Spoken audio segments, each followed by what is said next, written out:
Hello and welcome back to the Can't Min Show. I'm your host and chaplain of Lancaster Catholic High School, Father Stephen Logue.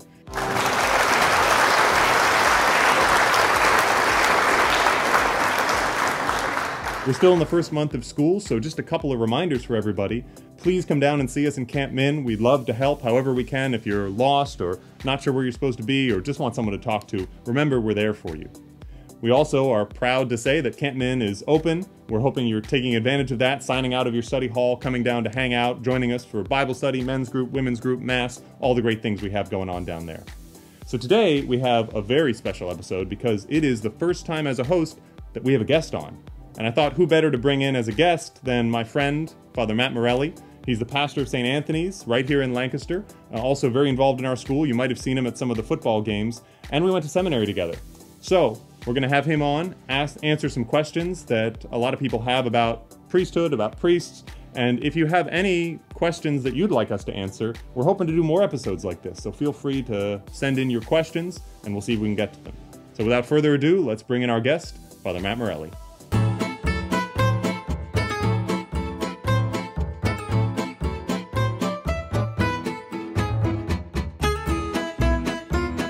I have a common list of questions.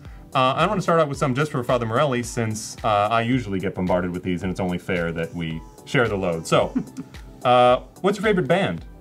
The Oh Hellos are my favorite band. Yeah. Don't think they're so active now. They have two really good albums. Nice. All right, so blow your mind. Some common questions we can both try and tackle here. What have been our biggest mistakes during Mass? I know I've forgotten the Gloria a couple of times. Me too. That happens. Me too. Or the Creed. Yeah. Forget the Creed, especially when there's no choir to help. Yep. Yeah. I don't think I've had any bigger mistakes than those little things. I mean, as a seminarian, I kicked the bells one time, made a big noise in the middle of Mass, but... Yeah. There was one time at my previous parish, St. Joe's in Hanover, they had these like spring-loaded candles. So you imagine, it's a real candle inside, but there's a spring underneath it, so as it burns... Oh, it's always staying the same height. Yeah, it stays the same height, the candle goes up, and the top came off at one of the Masses while I was preaching. In fact, it was when I slammed something down on the ambo, and the candle goes shooting straight up into the air, and the whole assembly is just like in pieces around there. I don't think I did anything really to diffuse the situation at all. It's like, well, there's that. I mean, you just gotta move on. The show must go on. Right. Yeah. So that's one crazy thing I've had happen. But. Yeah, this will get to a later one. I'll pull this question up earlier. That reminds me of a funny seminary story. One of my classmates in seminary at St. Charles, he was prone to passing out. He played hockey as a kid and had a lot of concussions, so he, low blood pressure and whatnot. And one time he was serving a televised Mass for the Archdiocese of Philadelphia, and he's in the background as either the mitre or crozier bearer holding the bishop's gear. And as he's standing there during the bishop's homily, he says to his fellow server, "Take this, I'm about to pass out." And then he takes it from him and bam, he goes down. And on the tape, you can see the bishop giving his homily. He hears the slam, he looks over his shoulder, he turns back and just keeps preaching. Like, they just ignore it and move on. There is a lot that could go wrong during Mass. With all that's happening, incense, people get smacked in the face sometimes. Yep, things catching fire. So this next question is, what are your funniest stories in seminary? So that's one that I always chuckle at. Yeah, we've had a number of funny ones. Number at St. Charles reflected around some downtime. Maybe it was some bending of the rules. Whether it was you're up late at night doing a paper, so I'm gonna go downstairs and play some video games with some guys at like 1 in the morning, which was very much against the rules. Physical challenge. Yeah. for a good spot on the couch or something. Yep.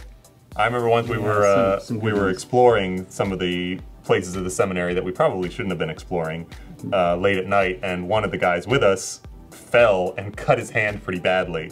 And we had to go deal with that and try and explain why we were in a place that we shouldn't have been. But somebody had to get him to the hospital. And was that you? Did you take him to the hospital? Yes. Oh yeah, I remember that. So much blood. All right, we'll keep on the subject of seminary. Favorite subject or class, and least favorite subject or class in seminary.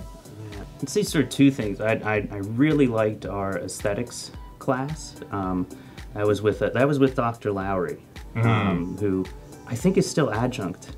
I think so. At St. Charles. For reference, he taught our former bishop, Bishop Gaynor, when he was in seminary. He was there forever. A shared experience. Right, going on 50 years now or something. Priests. And but that was a great class. Also, I'd like the languages. I really like Greek and Latin. Not ones that I was the best at, but it's just so cool to delve into the language of the church, the language of the Bible, and to be able to get some insight into that. Yeah, I found awesome. Yeah, I think I appreciated the philosophy we took in college, but it was not my favorite. I'm more math-minded. So once we got to theology, it was great. Overall, I think I loved the bioethics classes I was taking the most, which was my area of focus then, which was great. And then we had a class that was the Islamic philosophy and its influence in medieval thought, which was fascinating and really, really cool. So that's probably my favorite. What is your favorite part of being a priest and your least favorite part of being a priest? I think you'll get this all the time. It's like, you know, my favorite part is the ministry, is visiting people, going to the schools, you know, just being Father Morelli. And least favorite part, again, everybody will say it, you know, administration, you know, which is very, very necessary. But it's tough sometimes, and you know, and worrying about some of those things too. You know, just like a family would, like, you know, how are we going to pay the bills and but just like with a family, it's important to be responsible for those things. So there are a lot of tough things that we do, but but all necessary things to the vocation. I think you're right. I'm probably right there with you. Ministering to people, and for me, being right in the most important moment in people's lives. You're right there as they're getting married, as they're baptizing their child, as someone's dying at the funeral. Like, you just injected right into these powerful moments to be Christ for them right there. And then you got to go deal with budgets and all that boring administrative stuff that you'd rather not. So, do you ever remember what people tell you in confession, and what do you do with that? How do you interact with them afterwards? You know, there's not some magic switch that flips in our head when we're ordained. So sure, That'd be nice. I mean, I remember things, but it's why it's good that we have anonymous confession. But also, if I do, like, it's in a way in one ear and out the other. Like, it doesn't matter outside of the confessional. You know, we're very much present there. You know, paying attention so we can give some good advice, you know, led by the Holy Spirit in that. But yeah, outside of the confessional, I mean, it's just different, you know. Yeah, for me, I've noticed sort of two things. The first is things in the confessional seem to be almost dampened. Like, if I hear something really, really heavy in the confessional, it doesn't weigh on me the same way as if someone comes to me just for some counseling and shares a similar heavy, you know, traumatic experience or something. That affects me more and sticks with me more than the confessional. And the second is that in confession, I'm totally losing my train of thought, so I guess there's just one thing for that. But it is different, and it's pretty easy. Not pretty easy, but it's totally doable to put that stuff in the sacrament. Because it's already just in its own context. I mean, we've heard it all. Confession. So it's not like something's gonna hit us so hard that, like, we're gonna remember that forever. Because none of it really sticks out after a pretty short time of hearing confessions. And I just find I'm so moved with compassion for people asking for forgiveness. Really, really the work of the Holy Spirit there. So this is a fun one. I think that what is your biggest beef with TV or movie portrayals of priests? Well, they never get it right, obviously. Right. It's usually painful.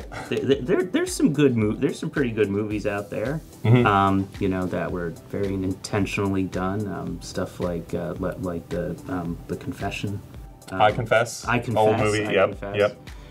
Even newer ones. The Priest in Gran Torino was pretty good. Yeah. The Priest in Daredevil, the TV show. Calvary was a good movie. Calvary's a good movie. Even when some of them are sensational. Even The Exorcist. Right. As a good example of a bad priest. Right. Who becomes better, and a good example of a good priest. But some where they get it wrong a lot, it's almost at the extremes. It's like either a guy that's just like not Catholic at all, like just does not hold the doctrine, never wears a collar. Right. And it's like, why did you become a priest? That's sort of end of it.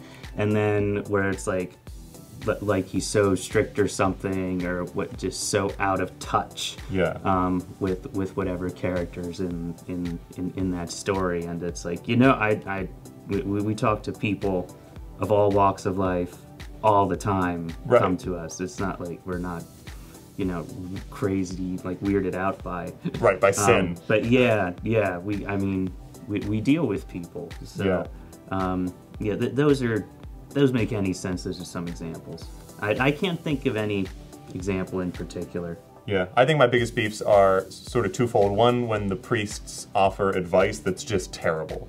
And you're hearing them, you're like, come on, dude, like, you can do better than that, please. And then the other is when they like talk about church rules and just get them horribly, horribly wrong. Yeah. When they're, like, especially around like the seal of confession, and they're like, now I can't reveal anything that you said to me casually as we passed each other on the street because of the seal. And you're like, no, that's not how that works. It wasn't like, confession. Right. So. Or the cop's like going to the priest, and he's like, well, I can't specifically say, and they're like, was it in the seal? And, you know, playing with that, they always get it wrong, but oh well. Yeah.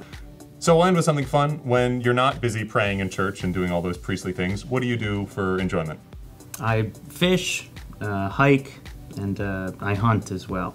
Nice. So, nice. Deer, turkey, and, you know, fish for trout and fish. Cool. I hope you fish for fish. I enjoy hiking as well, and board games and movies, stuff like that. So, yeah. Awesome. Well, thanks so much for being on as a guest. Thanks for having me. Again, if you have other questions you want us to tackle, or with other priest guests to tackle, send them in. We'll be happy to see if we can get to them. Until next time, thanks for joining us.